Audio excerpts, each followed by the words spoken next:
So our market pulse, starting with the dollar. I don't know how many of you are heading on over to quote.com. In fact, I got to tell you, I just got quote.com. I wish I could show you guys on my iPhone. I don't know what the heck I did before I got an iPhone. Yes, I am helplessly and hopelessly addicted to my iPhone. But Quotrek, which is a part of the eSignal and quote.com, same family, they have an app for your iPhone now. And I love it. I love it because I'm already familiar with the symbols.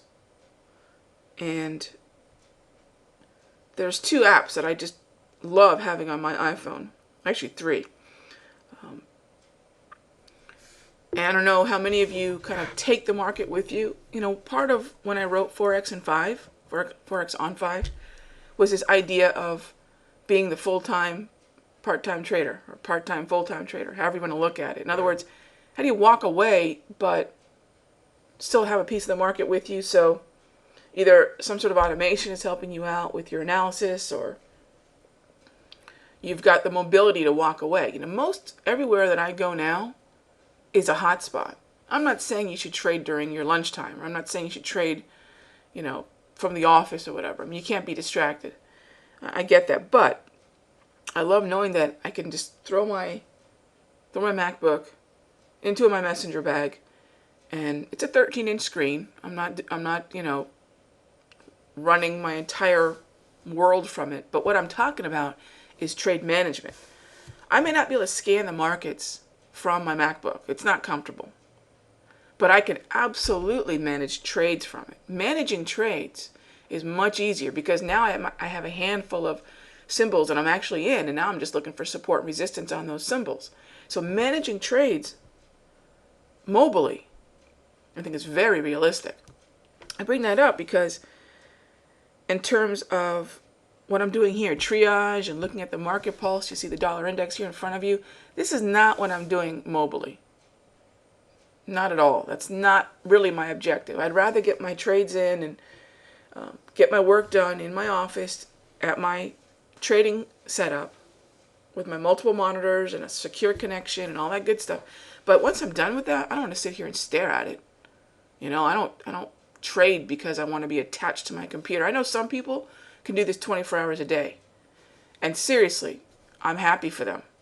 I don't want to. You know, there's 3 apps on my iPhone that I love. One is that Quotrek, and I can pull up the same symbols that you see here on my eSignal platform. I can pull them up on the Quotrek. So I like the Quotrek because my watch list corresponds with the symbols.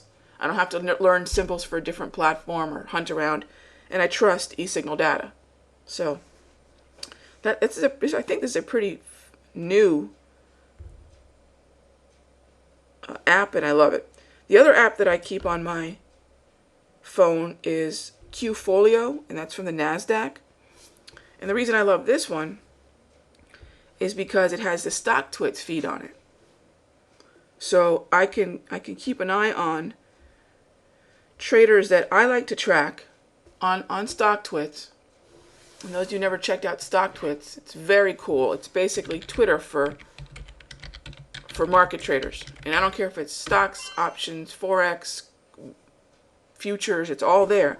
So I can keep an eye on what's going on there. And it kind of becomes this community, this sentiment, this momentum. It's almost like having my own little virtual floor, really, because all of a sudden I can see certain symbols are very popular. I can see certain price levels are being mentioned. It's almost like having this virtual floor. There's so much participation. And what's great about StockTwits is most of these people are either fund managers, professional analysts, traders like myself. They're moving around their money. They're moving around. This is their business. This is their livelihood. They're moving around money, real money. So there's opinion there. It's not theory and just, you know, junk. It's levels they're watching, on symbols they're watching. It's very cool. So I get the sentiment. And then the last app I keep on my iPhone, again, with the idea of mobility, is this one's just for fun. It's my Kenny Chesney app. And this one is probably the most important one. And here's why. It reminds me of why I trade.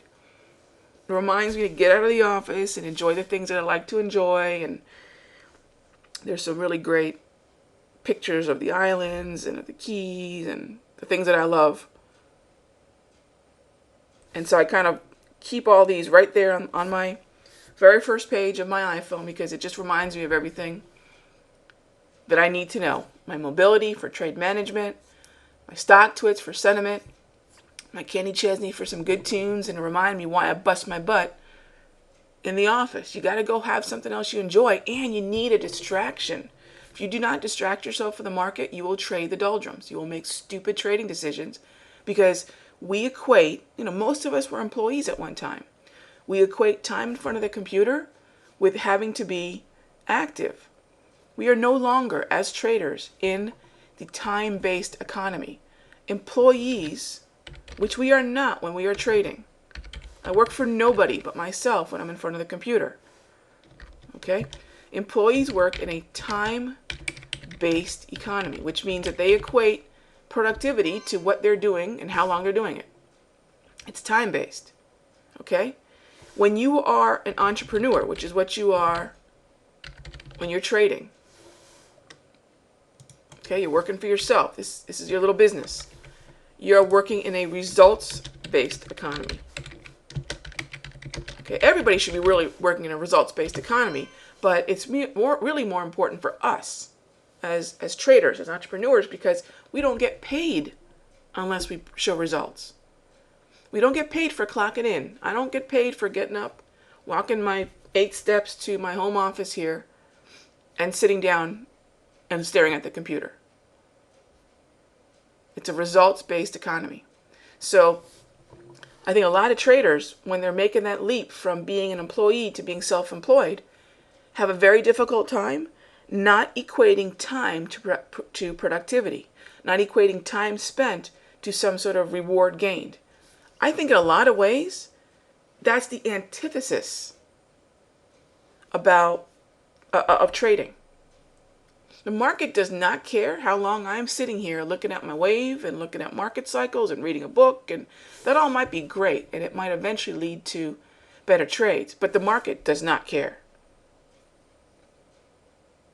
Okay, it does not, and that's why a lot of times I compare trading to golf, because I think golf is probably the best analogy to trading. One, I love it, and two,